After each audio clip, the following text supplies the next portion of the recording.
Dune. I guess they don't know we're talking about that one yet. They do. Well, they might. Okay, yeah. Also, what's the order of release here? Because Zach's doing a pick after this that we're watching and recording prior to Dune 2, right? Yeah. Is that releasing prior to Dune 1 and 2? According to the schedule sheet, I believe. According to the schedule sheet, yes. Yeah. The schedule sheet as Dune opposed... 1 is... The current plan is to release Dune 1, then Zach's pick, then Dune 2. Oh, why would we do that? Because... Well, we don't have to do that, I suppose. But we said last week that Dune was going to be this week. Oh, okay. It's just so people can get brushed up, I presume. I assume. I propose. Sure. If you will. I'm fine either way. Will Okay. you? I will. Absolutely will. Okay. Will you? Why what? Excellent. Is this different than last week? No. So, TV's up. So they're done. Oh, that's the difference. Okay. Yeah. We have a nice poster on the TV here in the studio. All right, gents. How are you doing on this fine eve? I'm doing good. Feeling lit, feeling light. 10 a.m. summer night. 10 a.m. summer night. Nice shirt. Thank you. It's merch. It's band merch. We love merch. Name the band. Wild Love from Nashville, Tennessee. Did you buy band merch, Zach? I did, but not that one. I was going to say. We got different merch. Nice. Honestly, probably like in their top 10 biggest fans. We have to be. I was going to say, if Zach didn't get merch, then he's fake. I'm fake as fuck. Zach flirted the whole band up. Yeah. They almost came over to our house. I know. I heard that. That's hype. What happened? You dropped the ball. I dropped the ball. I didn't sign off on it. Random stranger sleeping on a couch didn't seem like the vibe. All right. Well, But yeah, doing well today. doing well. I just watched this movie. So You just finished it's fresh in my 15 minutes cranium. ago. Literally. Likewise. That's why I wasn't 15 minutes early. My bad. Yeah, I figured it happens to the best of us. At least you didn't have to at least you didn't have a 10 a.m. recording where you had to do a 7 a.m. start time. That's the worst. I wouldn't wish it on my worst enemy. Oh, the length of this movie, you got to start it yesterday if you want to be here on time. I mean, basically. It's a long one. It is a long one. Well, thanks for tuning in to another episode of the Shitty Movie Review Podcast, hosted by your favorite cat dads. I'm Matt, Dennis. Zach. and this is The Litterbox.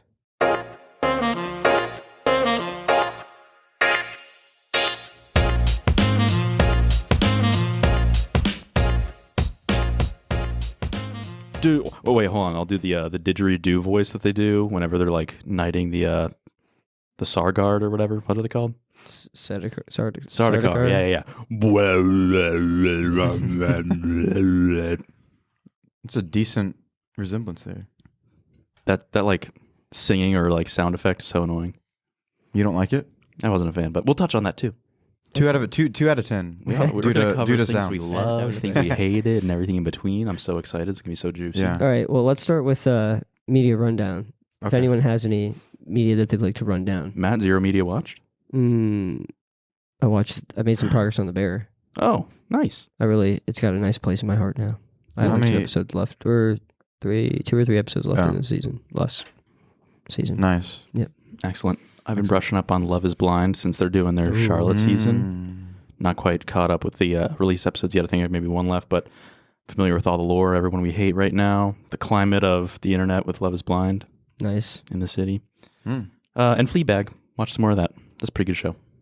Nice. I'm an idiot. I thought that was a movie that everybody was talking about. I didn't know that was a show. Gabby even asked me about Fleabag the other day. So is this making its run on the internet? It is. It already did, Oh, but it's Interesting. good. nice. Zach, I saw you at least watch one Bond. Yeah. Watch another Bond movie, or probably 2 since I'm, I think 5 or 6 in. Going pretty fast with them. And then still watching Ted, which I enjoy. It's a guilty pleasure. Cigarette movie? Wait, what cigarette movie again? Just kidding. I won't make you rehash that. It's bad for you, but you like it anyways? Yes. Yeah. Perfect. You know it's bad. Excellent. Okay. Perfect and Schlag.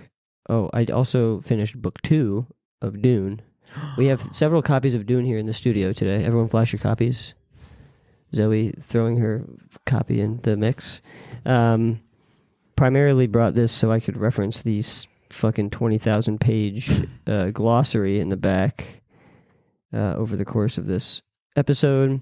But yes, this book is divided. Okay, so let's just pause and set here. This week we watched Denis Villeneuve's film adaptation of Frank Herbert's 1956. Anyone? Damn. 50s for sure. I didn't know it was that old. I'm going to say 54. 65. Big Way difference. off. 65, perhaps. Hopefully that's the latest date. Or the earliest date. 65. There's no way to know for sure. 1965 book Dune. The inspiration for Star Wars. And lots of science fiction to come. Great world building. The book does, broken up into 3 parts. I just finished the second part.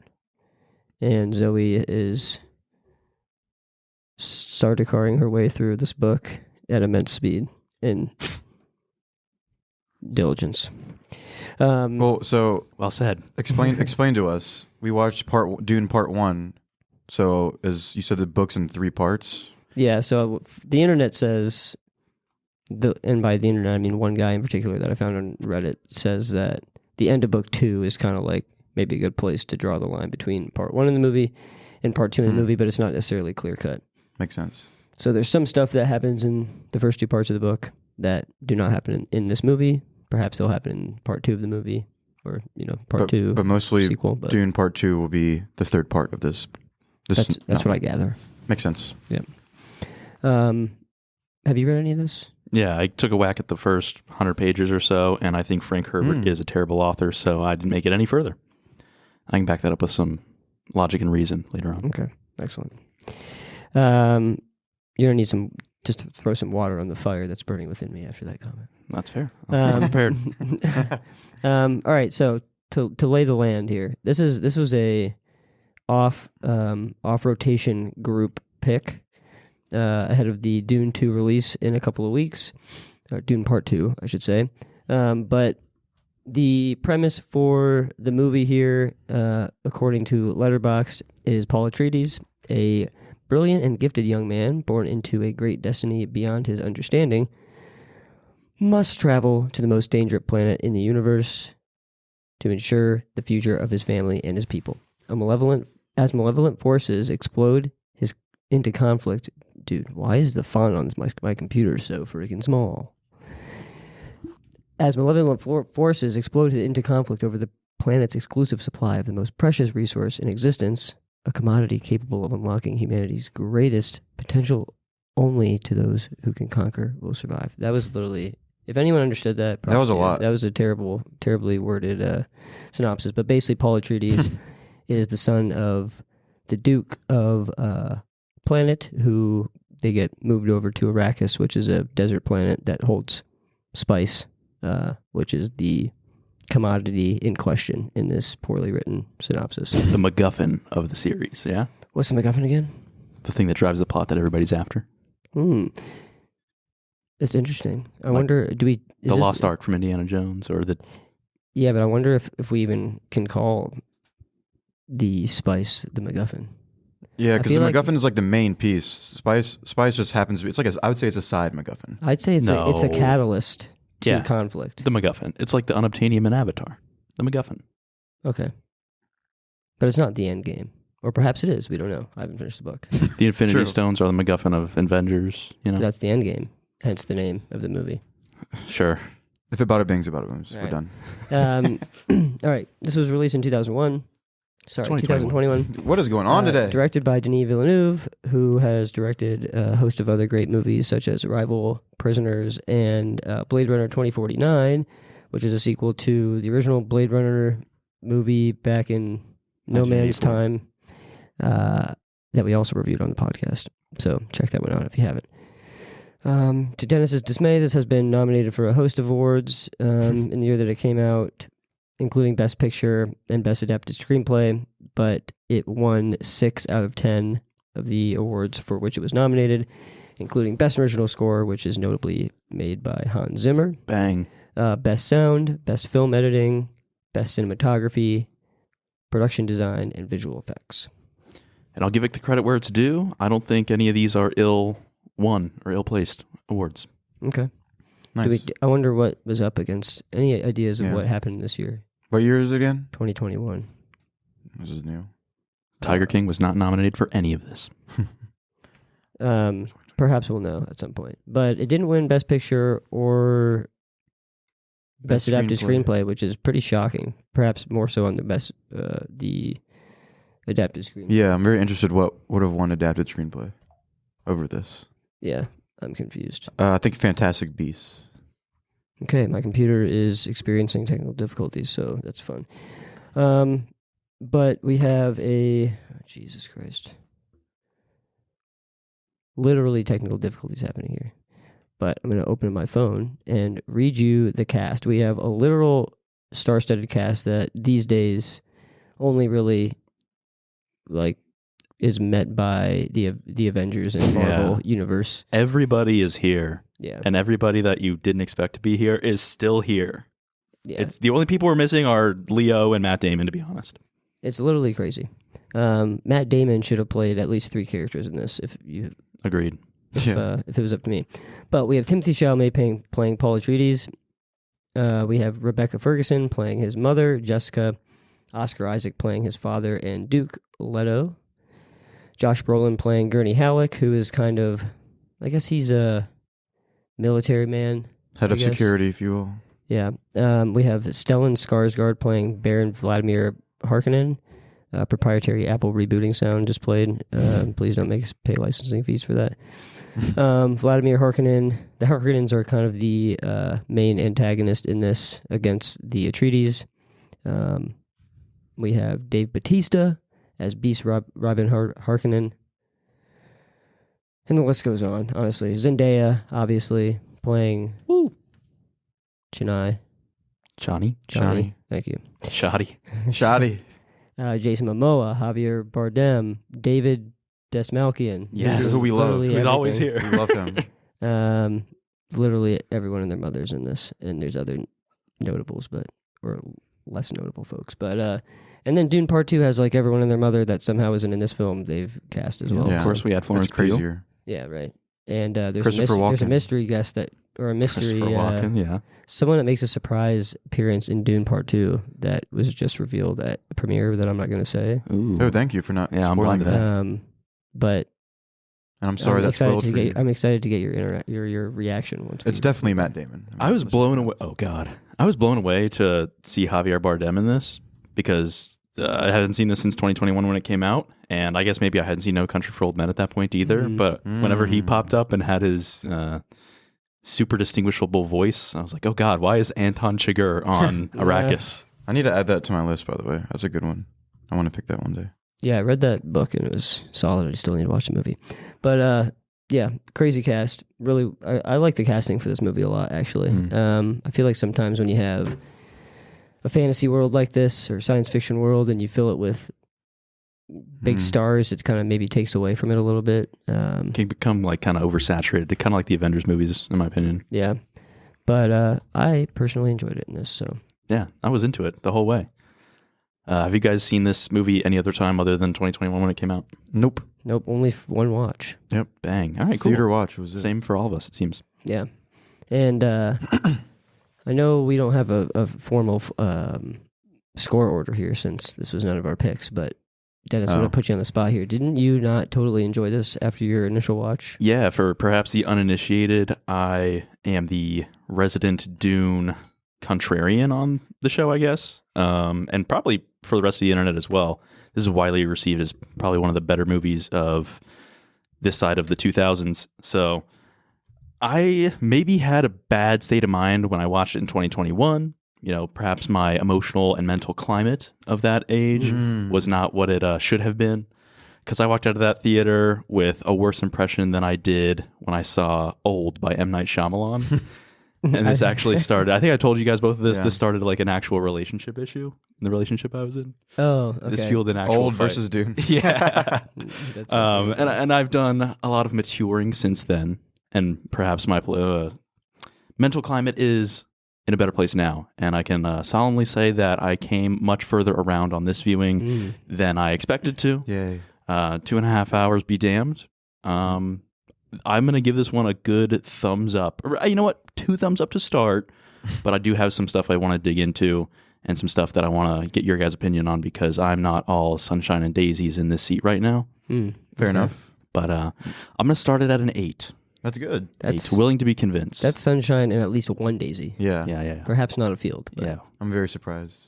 So Dennis sent a message in the group chat this morning or last night. He's like, I can't fucking wait for this recording. And I was like, you never know how to take those things, especially when it's coming from Dennis. It's either what you think, and he thinks we're all going to be on the same page, or he's ready to fucking roast the shit out of it. So perhaps we'll be closer than we usually I hope it's are. both. I was watching the first few scenes on my 3DS while I had overstimulation. Did you not see the video attached? No, I didn't. Oh, I didn't see the video either. Oh, maybe it didn't post. But yeah, I had it playing on my 3DS while I had like Family Guy, Subway Surfers, Minecraft Parkour, That's Oh fun. my and God. like Reddit Am I the Assholes playing in the background too. That's so why you I was enjoyed it. so ready to enjoy Dune in the way it was meant to be enjoyed. That's perfect. Excellent. All right, starting off at an 8 for Dennis. Zach, are you prepared to give your thoughts? I can go. Okay. Yes, I very much enjoyed this movie and basically had the same exact experience, thoughts, and feelings after my theater watch a few years ago. From a technical aspect, it's a brilliant film, just beautifully directed. The adapted screenplay I thought was really good, and then obviously we already talked about the star-studded cast. Everybody did a fantastic job with what they were given. It's not a perfect movie by any means. It does have some issues. I think it has some pacing issues, which we'll dig into. And I don't. It's definitely you definitely get the vibe. It's a part 1 of a story, which some people it's subjective. Some people have issues with that. Some people don't. I personally don't, but I will say it does kind of hurt. Like when this movie came out in 2001, part 2 is coming out in 2004, 3 years. Like when you do part 1, part 2, like I like it within a year. Like you know what I mean? Mm-hmm. Like Avengers. Honestly, yeah. And like Harry Potter Deathly Hallows, like part 1, part 2 was like back to back. It feels like you're Hunger Games. Yeah, More a continuation. it feels more natural that way. But I digress. It's still a great movie. I'm excited to dig into some great things and some negative things. But yeah, I'll start it out with a 8.8. Very, very good film, but it's not perfect. Nice. A couple things I want to address in your score. Me too. Or in your initial shindig. The first one being this was originally supposed to come out in 2023, so that's worth noting. Yeah, Got pushed back to 2024 because it's due to stupid. the writer's strike. Yeah. Due to the stupid writer's strike, as Zach was just about to say. No, it's stupid that they pushed it back. Oh, yeah. okay. Because it didn't need to be pushed back because that yeah. was solved a long time ago. And then they were just standing with them. The movie was finished, but they were standing as one. with the I Writers choose to Guild. believe it was because they couldn't use any of the workers or actors to promote the movie during the strike. That's probably true. I It choose was a- corporate greed over... It was marketing scheme. The marketing, yeah, that's probably true. The promotional Yeah, tour, if you will. that makes sense. And then, yeah, I guess I'll address the other part in my initial score. But I really enjoyed the movie as well. After the first watch, I remember leaving and saying, like, that's what Star Wars should have been before I knew that it was the inspiration for Star Wars. I think it's a lot.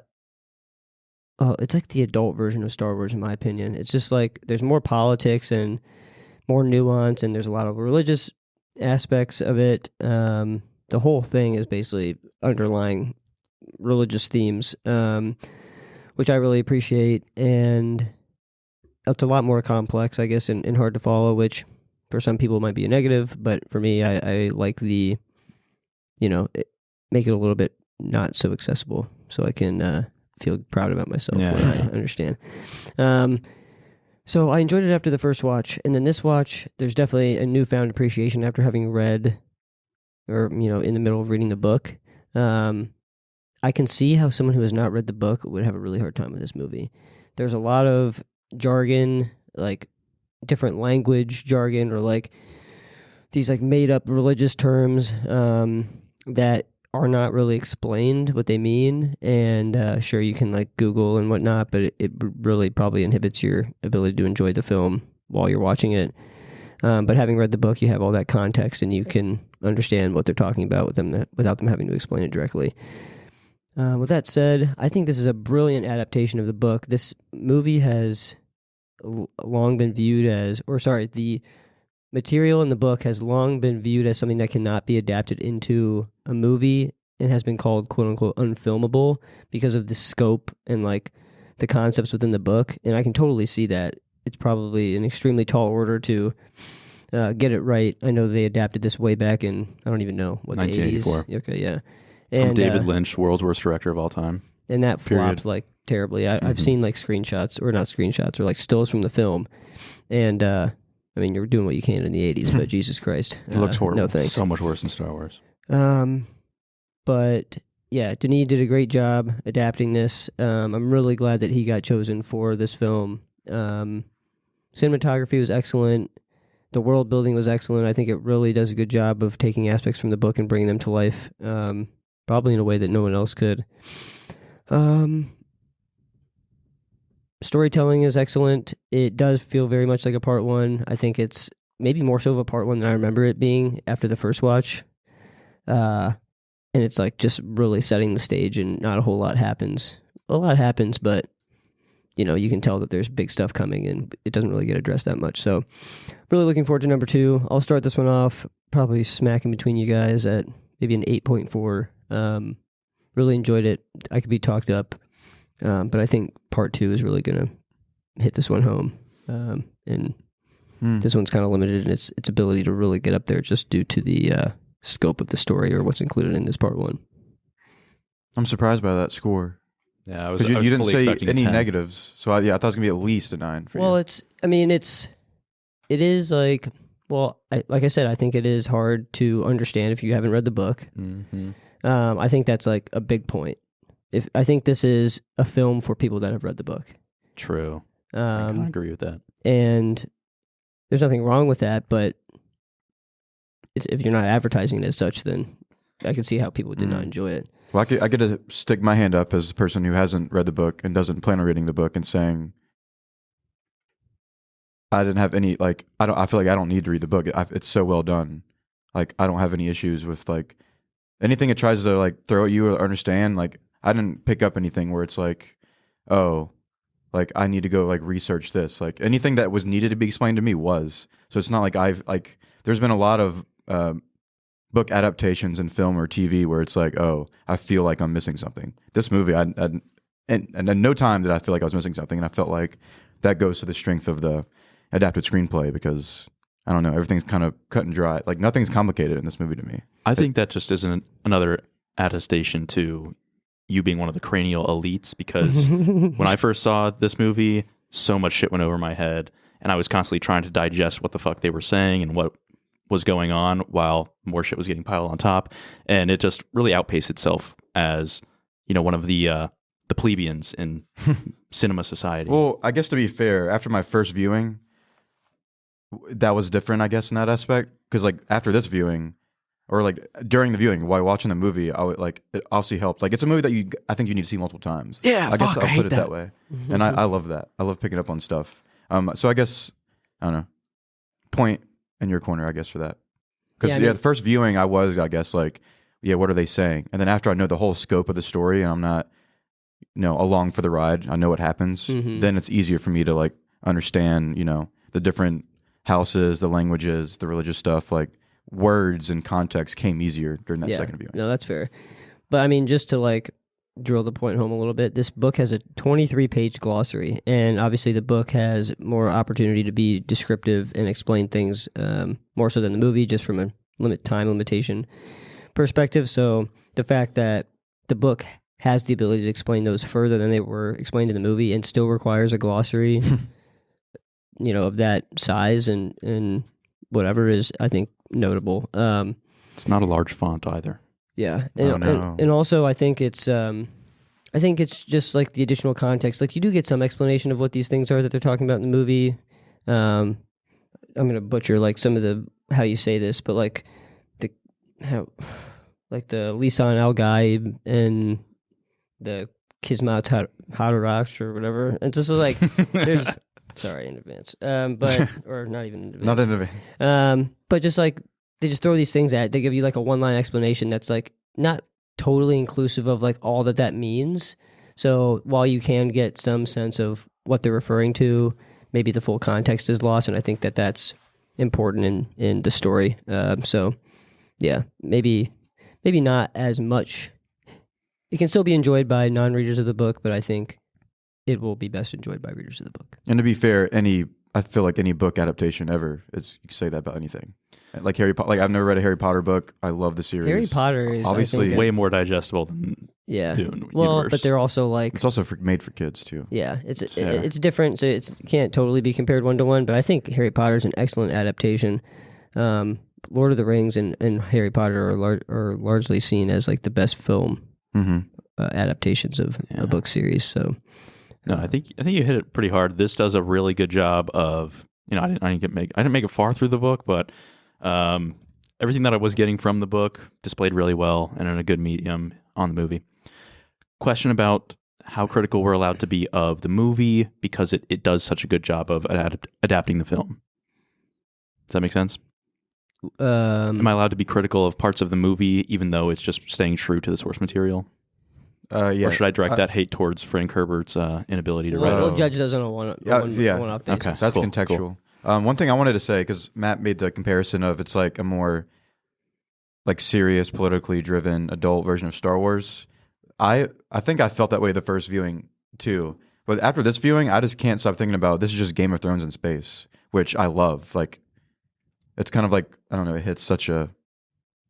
I'm obsessed with Game of Thrones. I think it's awesome. And that's what this movie feels like to me. And I'm just excited for... Yeah, I mean, I like that stories. comparison because Game of Thrones is also like, you got the houses and like... Exactly. It's very politically driven and, it's fantasy. And I like that. It's just like... Yeah, exactly. Political nuance is such a... I don't know, fun. It's not the right word. But your grace. Anytime I hear your grace. It's my liege. My liege. Yeah, I don't know. It bodes to good conflict and I think that in ways that non-politically driven movies. Yeah. And another thing I wanted to say in my intro that I forgot that you hit on is just the world building. We talk about it a lot, especially in like our Avatar talks, reviews, whatever. James Cameron does such a good job with that. And then Denis already has a great track record for adapting other source material with Blade Runner, which also is a very similar film to this one in a lot of different ways, in terms of like pacing, world building, and just making you feel a part of that universe. And yeah, if I had to pick my favorite thing about it, it's that. He's just proven he's a king of world building. Yeah, I agree. All right, 27 minutes in, and we haven't even breached spoilers. Yeah. So I knew this would happen for a 3 hour. Let's do it. If anyone has initial spoiler thoughts, go for it. Well, I don't have spoiler thoughts to go off the bat. I mean, it's done past time that you've seen the movie if you're listening. It was a cultural phenomenon for sure. Mm-hmm. It was nominated for pretty much every color of every award in the Oscars, and it won over half of those.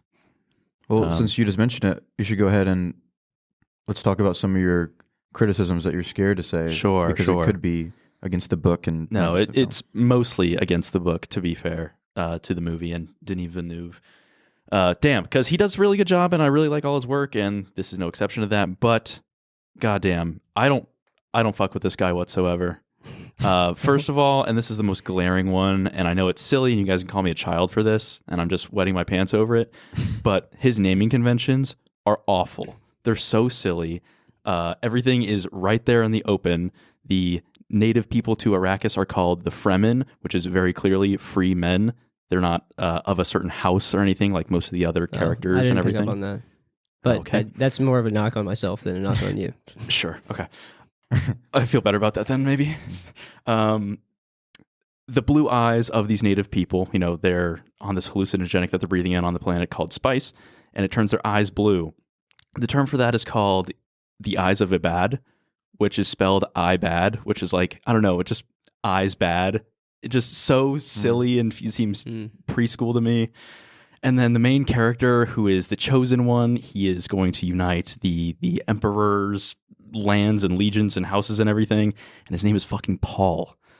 I want something more. You want Luke Skywalker. I want Anakin was a cool chosen one. Yeah. Jake Sully in Avatar also falls victim to my point here, but Neo in the Matrix and stuff. There's so many better chosen one names I feel like could have been gone with. I know this was written in the 60s and maybe That's why. he was a hermit. I know he's a fantasy writer, so of course he's going to be a hermit or whatever. He's going to choose stupid things at stupid times, but Duncan Idaho is also a Mickey Mouse ass name, and he's like one of the coolest characters in this world. Thing of what example of what you're talking about. Jon Snow? Jon Snow's cool. Snow is a last name, and Jon is like the most honorable name of all of history, probably. Jon Snow is purposely like kind of dumb and simple because that's the whole point. Is that he's a bastard child, he's a nobody. But like, so that's why like Paul, like Atreides is such a badass. He's just saying that. That's cool. That part's cool. Yeah, that has I love the house like of Greek mythology. The Muad'Dib or the Kwisatz Haderach, or like that's what he's referred to, or like Lisan Gaib and like those names. Yeah, sure. He's not really referred to as Paul, except maybe by his family, really, because at that point, in this entire movie, like I mean, most of what he's referred to in the movie, at least, is Paul. And I feel like, I don't know, my neighbor growing up was named Paul, and he was a weirdo. So maybe it's poisoning the well, but that's one of the biggest and silliest things that I had problems with in the movie, and that's not even the movie's fault. So that is a little bit of you wetting your pants, I'd say. Okay. I mean, it's like if it annoyed you, then it's worth something. But in the grand scheme of things, if we're going to be critical, it's hard to put much weight on. All right. Well, at least that we can all agree Duncan Idaho, stupid name, and probably should have gone with something cooler. Yeah. Duncan Idaho sounds like the mascot for Trump's campaign. Duncan Idaho. It kind of does. Yeah, no, that's okay. fair. We don't like Paul. So you can't even give a rundown of this movie, really. It's just so much fucking shit happening, but extremely high level. Paul and his family, the Atreides, are native to Caladan, and the Emperor basically says, okay, Atreides family, you are going to take over Arrakis and be the kind of leaders of that planet, and you're going to take it over from House Harkonnen. The Harkonnens are the bad guys, led by the Baron, Vladimir Harkonnen, who's a really fat fuck that needs anti-gravity technology to allow him to move around. And they have a long-standing hatred for each other. We don't really get much in the movie as to why that is, I don't believe. But we just know that's the case. So the Harkonnens leave, Atreides move in, the Harkonnen come back and attack. And this shift in the ownership of the planet is all coming at the hands of the Emperor, who is like the top power of this universe, right? Yeah. Who we never see at all in this movie. Yeah, so for whatever reason, the Emperor has directed this to happen. The Harkonnens leave, and then it turns out that basically the Harkonnens and the Emperor are kind of working together to put an end to the Atreides family. Sounds like the Emperor fears the Atreides, potentially, as a threat. As a threat to him and his throne. So he basically sends a bunch of his crazy, brutal killers to Sardaukar, which are just like known to be the most brutal fighters in the universe, along with the Harkonnen army to kill Duke Leto Atreides and crush House Atreides, squander them. And kill the Fremen. Killing the Fremen is more on the Baron. Part of his objective. The Fremen are the native people to Arrakis. They live in the desert. This is a desert planet that has no water, so water is, it breeds spice, but water is also a huge resource on this planet, just because it's so scarce, and to the point where they have suits that basically collect all their sweat and reclaim it and allow them to drink it. So there's a lot of cool principles and concepts in this world that I think are really well done, both in the book and on screen. But basically, we have Paul, who, after the death of his father, is kind of learning more and more about the potential that he could be this chosen one, this prophet that... Dude, there's so much here. Yeah, because then we have to talk about the sisterhood of traveling pants. Yeah. But so he's basically like coming to like grow into that and start seeing visions of the future, and the whole prophecy is that like there will be this man that will come along that can see the future and basically bridge space-time, or space and time together, and like lead the people to a better future. The kind of religious undertone is the Bene Gesserit, which is the sisterhood of the traveling old women who stick Paul's hand in a box and make him writhe in pain. Pause. Sorry. But a metaphor. yeah, there's a lot here. But that's kind of the lay of the land, and Paul and his mother end up kind of meeting up with the Fremen at the end of the movie, and it's apparent that they're going to kind of join forces and harness desert power to move forward into what is hopefully a better time for a lot of the characters than they've experienced thus far. And to make love with Zendaya. That's primarily. That's imminent. That's going to be 40 minutes of the 2.5 hours part 2. Anything to add there? What do we want to start with here?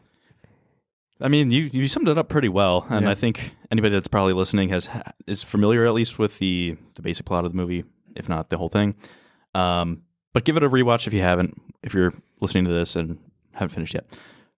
I should say that I think what this movie does exceptionally well is blend science fiction with medieval combat, or like fantasy undertones.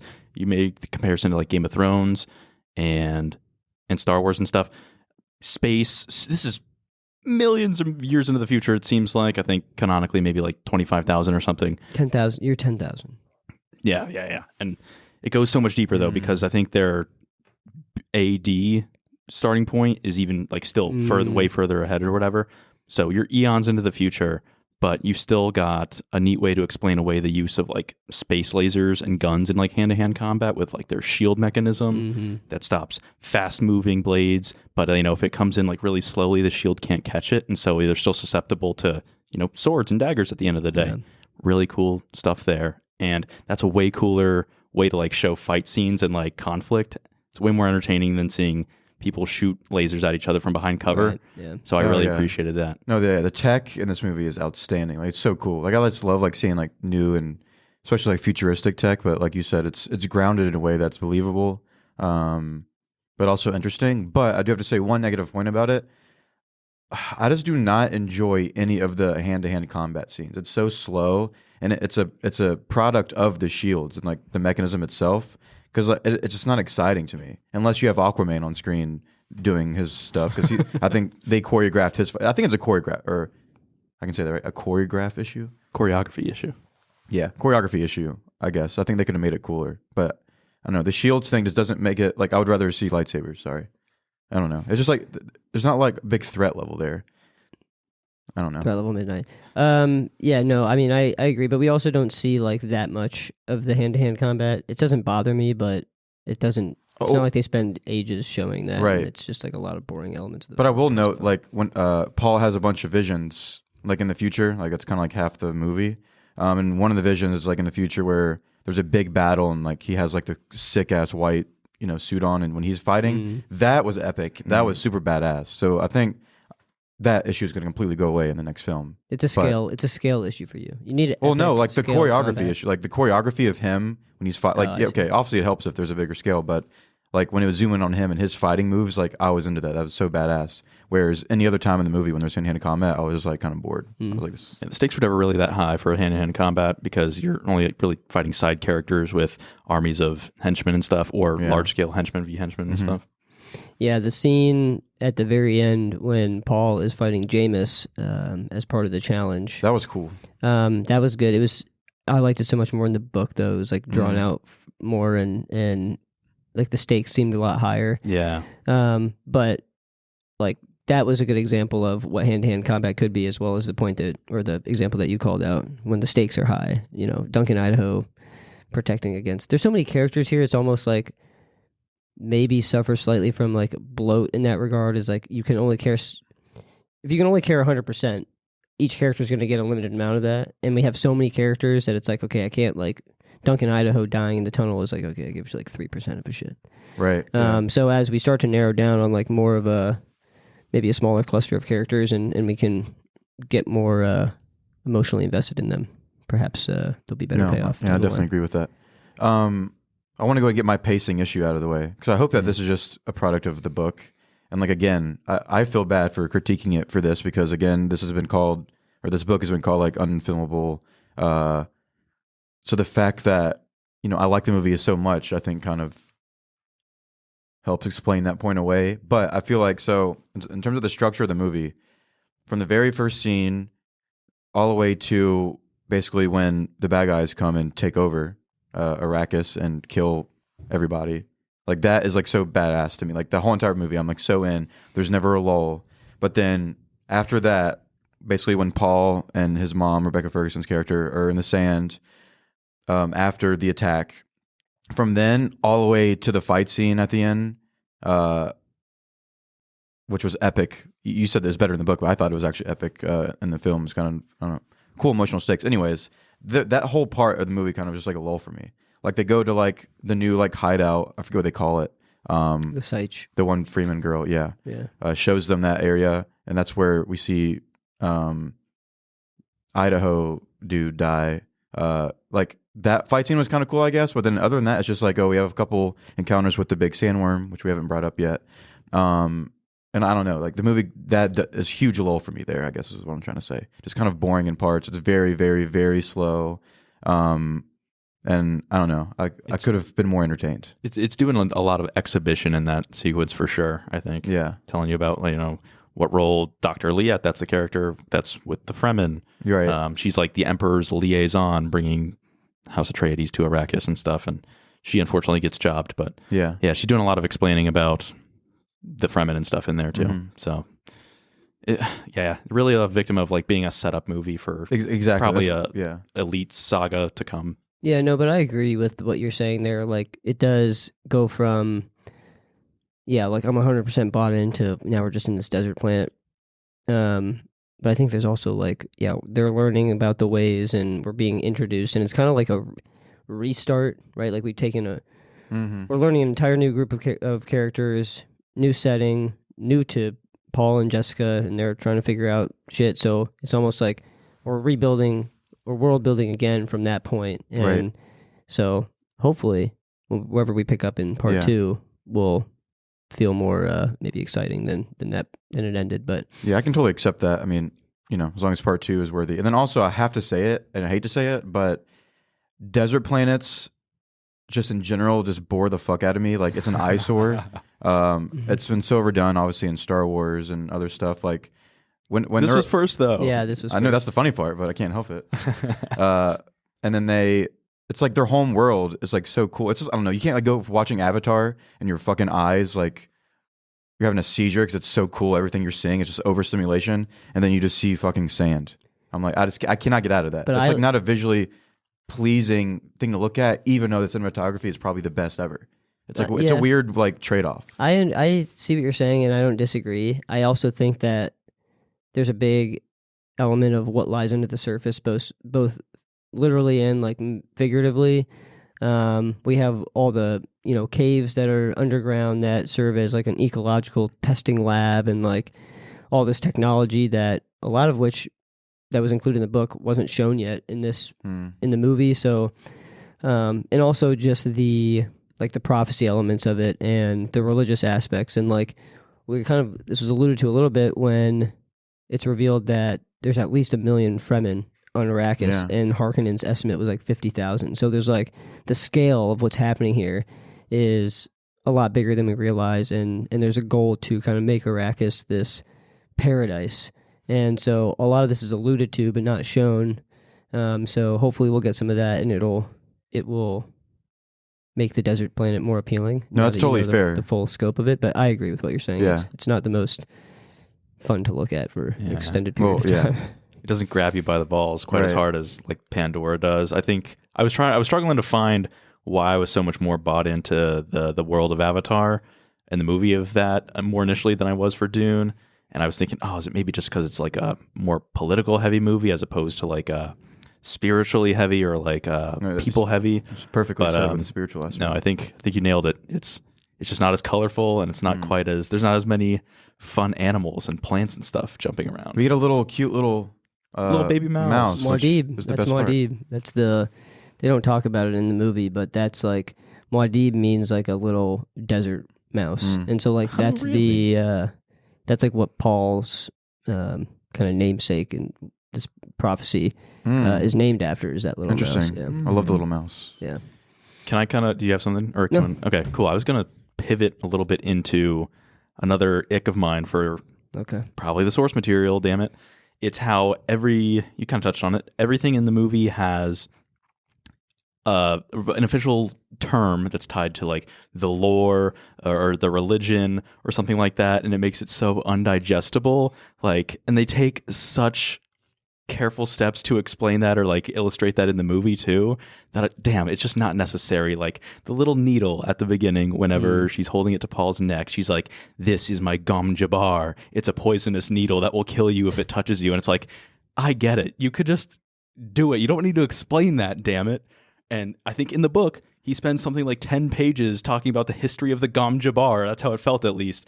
And it just really irked me and turned me off of the whole thing. And that happens really, really early on. Personal preference. Oh, you're into that. Well, I think it's just like it's developing. I agree that there's such thing as there can be overkill in that regard, but in general, it helps me establish like this world's culture and like the terminology and stuff. And if it has a name like that, then it's got some cultural significance or whatever. So I think it just helps separate this world from our world, maybe more so. And again, I can see the personal preference to just like not everything needs a special name, but I can get behind that for sure. Maybe for me, I would have liked it better, not as heavily sprinkled among the whole narrative, maybe in more shorter spurts, spread out in fewer spaces along the duration of the movie, I guess. Like if maybe there was a couple segments where they were underneath the tunnels or something, and we could kind of maybe get a standalone scene or sequence where it was exclusively like kind of explaining the lore or some of the reasoning behind the Bene Gesserit, the Quasi Haderach, etc. Yeah. But no, that's fair. I think that's also like more of a thing on the book, because I feel like the movie isn't as bad. The first 50, 100 pages of the book, you're like referencing the glossary every page at least. Oh my God. You're trying to learn a new language. Yeah, but it definitely thins out in the book, and I don't think the movie is too bad about like just throwing in terminology for the sake of throwing in terminology too much, but I can see where you're coming from. I do like the use of the film books that we see that are basically just like books that project themselves on the wall almost, or like holograms that show, like it's like a fucking narrated planet Earth scenario, like describing Arrakis basically, and the things that can be found on Arrakis and different pieces of technology that the Fremen have and so forth. So to your point about like, I wish we had a straightforward scene, I think that's kind of as much as we get in that regard, and it's not very much. And that's perfect, because it's like in the background. It's not a boring, drawn-out scene of like trying to explain something to you. Right. It's like a cool little using tech. Like I don't know if they literally do that in the book. Like Paul is literally learning about Arrakis through these holograms, whatever. But yeah, it's just a really unique and creative way about expanding the lore, which I definitely appreciate. Good mode of having the exhibitionism rather than just having a character explain it all to us one for one. Exactly. Yeah, I think where the movie really excels is its ability to take all these fucking crazy concepts that are just like jargon and like stop naming things for the sake of naming them, to Dennis's point, and turns it into a really visually appealing and true to the book adaptation. Like I think, like we said, they've said it's unfilmable, and I get that from like the scale perspective and like needing to show the planets and whatever, but like the Harkonnens' costume design, for example, and like the prosthetics and like it's just like so good and stays true to the book, and like the Bene Gesserit and their like cloaked faces, and it's like very eerie and mysterious, and that's true to how it is in the book. You don't know a lot about them, and they have this like religious, whatever presence, and I think just translating that in a way that didn't feel corny or like misleading. It was like you said, dark and eerie is the best way to put it. So like honestly, that's probably the most interesting and my favorite part of this world thus far, without seeing part 2 or having read the book, is them. Like, what's her name again? Jessica. No, the Reverend Mother. What are you talking about? No, their group. You said Bene Gesserit. Bene Gesserit. Yeah, that's my favorite aspect so far of this world. It's so cool. But it's also cool that you just said that it's also not. Well, there's still kind of like background in the book, right? Like that's what you're saying. They're explained more. There's like we see a lot more of like Jessica, like the power of the Bene Gesserit and like the powers of the Way. Like we see the voice, which is really cool in this. Was basically like they can Bene Gesserit and people that have been trained in the way, such as Paul, can talk in this certain tone of voice where it basically overpowers their, whoever they're directing it towards to do something that they want them to do, like give me that water or kill him or whatever. It's funny that Star Wars literally copied that verbatim. With the Force. Yeah. I didn't even put that together. Yeah. Star Wars was a little egregious in its little derivative. Copying, yeah. But yeah, I don't know. It's hard to knock this movie too much, knowing the book, right? And like it's separate like kind of them. it's a stupid thing, but it's like, how do you separate them? Yeah, like, I can't do it either. So I'm glad that you haven't read it. So I guess I'd be interested to hear more of your take on like things that you maybe disliked or things that you think you did a good job with, because we're spending a lot of time talking about the translation from the book. Yeah, to what the movie. was your biggest dislike for this movie? Just besides the combat, maybe? Yeah, that's like such a small thing. Also, like I feel like we've been I want to make this point for the audience listening to this. Like I feel like we're just talking like all negatives here, but I think that's only because it's so universally liked, and we all just gave it really good scores to start. I think it's important to talk about those dislikes. I just wanted to note that. But honestly, just like I said, like the lull, like halfway in the movie, like Matt said, it's like after the attack, it's kind of a start over, and you're learning new stuff. And it's like once you got your adrenaline pumping, and it's like kind of badassery, good pacing, and then it just drops. That just kind of sticks with me and kind of bores me. So like that's honestly my only issue. But then the movie also closes strong. If it didn't close strong in the last 15 minutes with the fight and like I don't know, like the combination of like the music and even just the last like the shot of them walking in the sand and Paul looking at, I'm just gonna say Zendaya, blanked on her name. I don't know. It's like it's kind of an epic way to end a part one movie, and like I don't know, it leaves a good taste in your mouth leaving the theater, and then kind of or after watching it, which kind of makes up for that huge lull, kind of in the I don't know, like the last third of the movie, I would say. But that's honestly like my only issue. Like that's major, and again, I think that's a mix of you're adapting a book, and you can only do so much in 2.5 hours. Oh. Which, by me saying that, was going to lead to my next thing. Based on what you guys are saying about the book and how the scale is epic, it's unfilmable, why is this not a 10 to 12 episode, like, epic scale TV series? Oh, because that's the last thing we need. They're making a spin-off TV series. There's also because, of course, potentially going to be a third movie depending on the success of the second Messiah. That's based on Dune Messiah, yeah. Which, I think, the last I heard, Denis, like, as long as part 2 does well financially, they're definitely going to do that.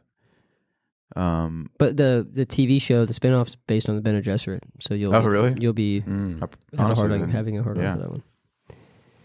But no, it's just like it should be like Game of Thrones. Like there's just so much source material. Like you can't make a Game of Thrones movie. We do not want this to be another Game of Thrones. I see what you mean. There's so much that you could have like a want it all. 10 season, Yeah, whatever. exactly. Need I remind you how that show ended? Yeah, because he didn't finish reading the books. This is completed. But I think there's also a fuck ton of books. Like the main, you have Dune, and then there's like Dune Messiah, and then there's like Children of Dune and fucking Dune Sandstorm and the fucking world. Like it's almost like an encyclopedia series. Right. It's like the vibe. There's like a Dune section in all the bookstores, and it's like multiple shelves. And it's not all just copies of Dune. That's like Dune Messiah. There's all these other spin-offs and stuff. It's all in like the same neat little design and stuff. But like Frank Herbert claims like a whole sector of the public library or with the Barnes and Noble. Yeah, Chapter House of Dune, or Chapter House Dune, Heretics of Dune, God Emperor of Dune, Children of Dune, and those are just the ones written by Frank Herbert. And then his kids took over, and they wrote like fucking. Oh no, that's wild, dude! Literally, books. Look at this list. This is like 15 books long by Brian Herbert and Kevin J. Anderson, who I'm assuming Brian Herbert is maybe his son, but the main story arc is Dune and then Dune Messiah, at least based on what I've read. Yeah, so but to your point, there's like a lot of side stories, and I think that maybe this format is appropriate because you're talking about the main story with the movies, and then you're supplementing it with the other material, like the Bene Gesserit show. I'm sure there'll be other shows depending on the success. Well, obviously it is working. I enjoyed part 1. World, so we're 50% there as long as part 2 closes the deal.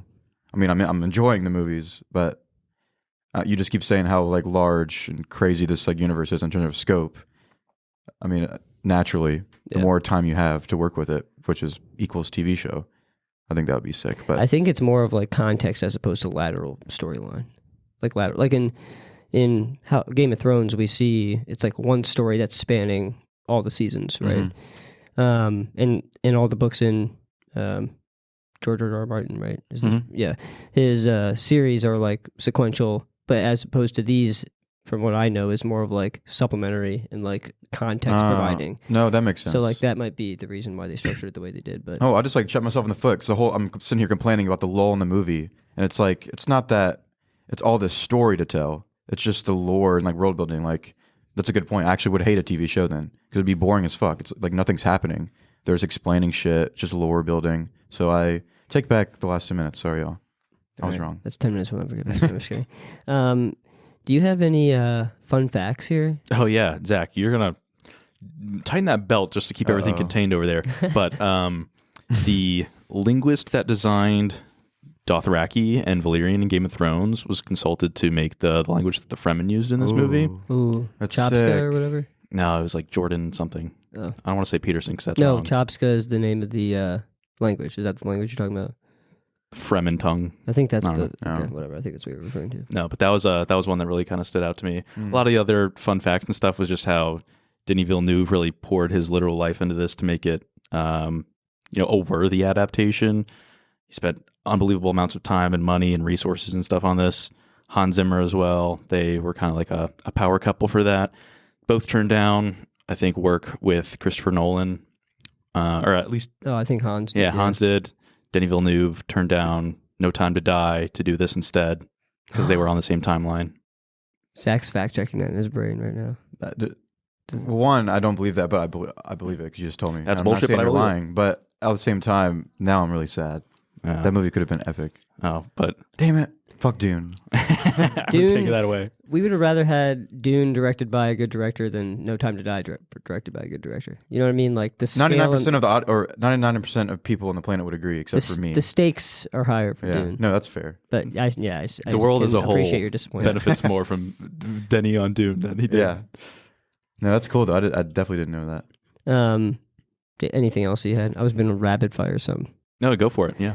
So this one is not really exciting, but Denis Villeneuve basically knew during the filming of the Gam Jabbar scene that Paul Atreides was the right cast for that. The costume designers, Jacqueline West and Bob Morgan, created 2,000 costumes for the movie. Holy shit. I can only imagine, like, assuming, 10 hours per costume or something. Like, Oh, yeah. Baron Harkonnen took 7 hours a day. yeah, I know. get Sitting set in the up. makeup chair, That's fucking wild. I crazy. mean, it honestly doesn't look that impressive for 7 hours, but I guess it's convincing. And Zach's looking at this on the screen right now, but the Harkonnen's fighting style was based on the Genghis Khan and the Mongols, so you can Old get mad at style. Genghis Khan for his fighting For being style. boring. 3,200 new sounds created for the film.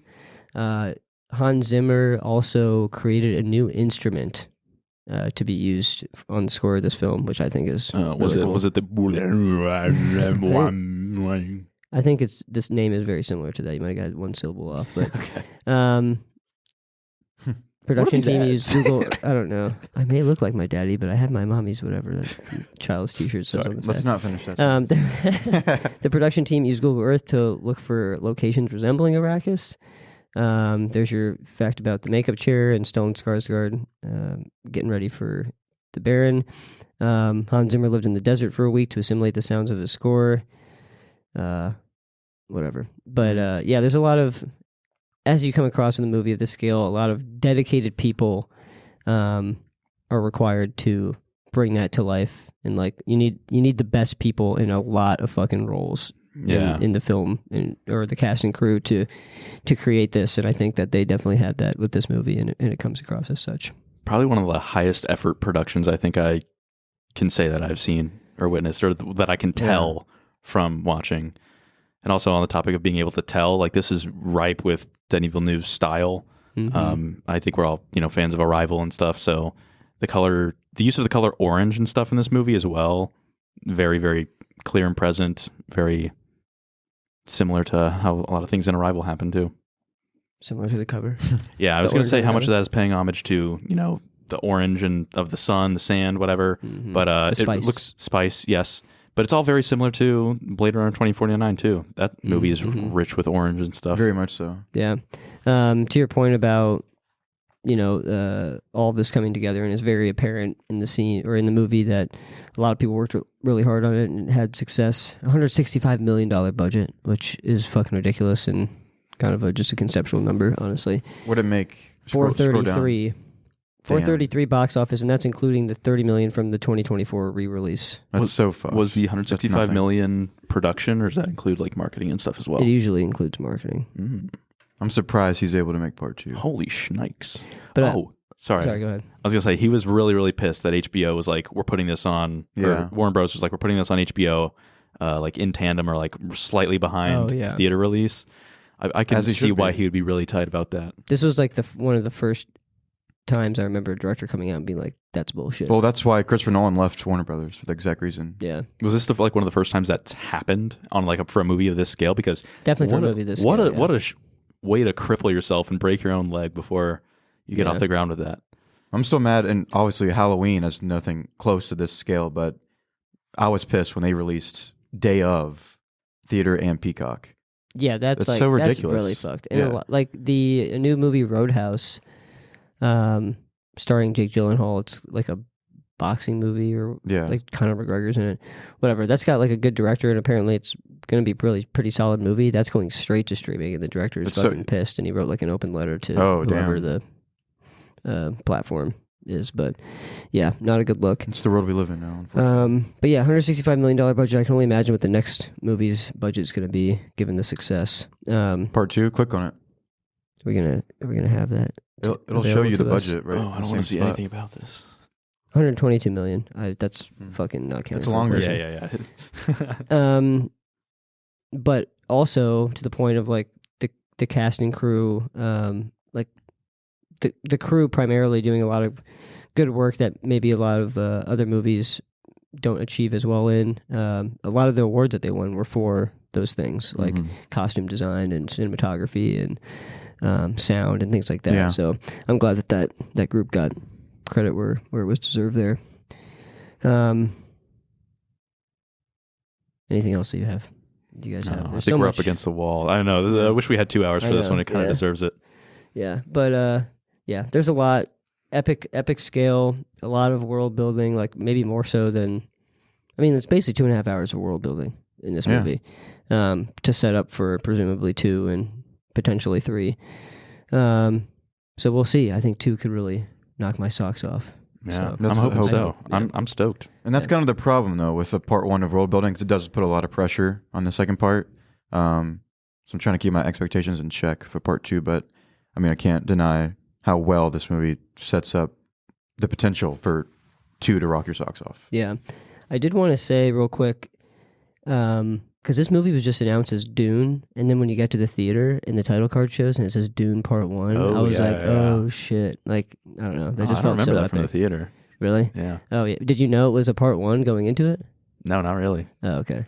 Yeah, I feel like that was the reveal, and I guess depending on how early you saw that, you might have learned it on the internet or, by sitting in the movie theater and watching it, but I love that because it was a long-awaited movie, and to know that we were going to get more than just one movie was cool. All right. I guess we can wrap it. Anyone want to?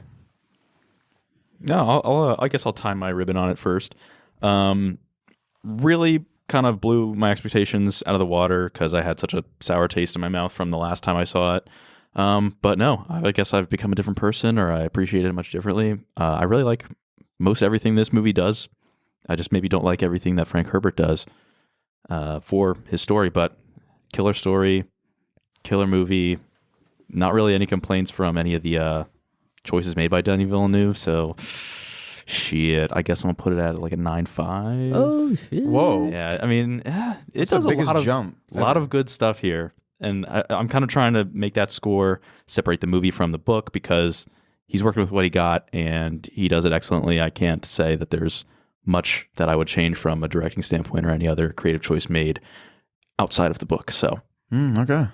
So I like 9.5. that. Yeah, 9.5. You sure you didn't mean 8.5? I'm sure. I'll just. And what What are you trying to do here?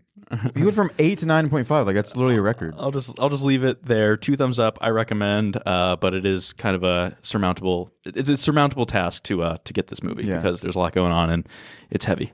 That's fair. Yeah. Also, I agree. This is a great movie. Denis at this point become the king of film adaptations. Like honestly, most of his movies are adaptations from other source material, and he just does it brilliantly. So yeah, world building was outstanding. Cinematography, it was very deserving of all the awards that it received and was nominated for. And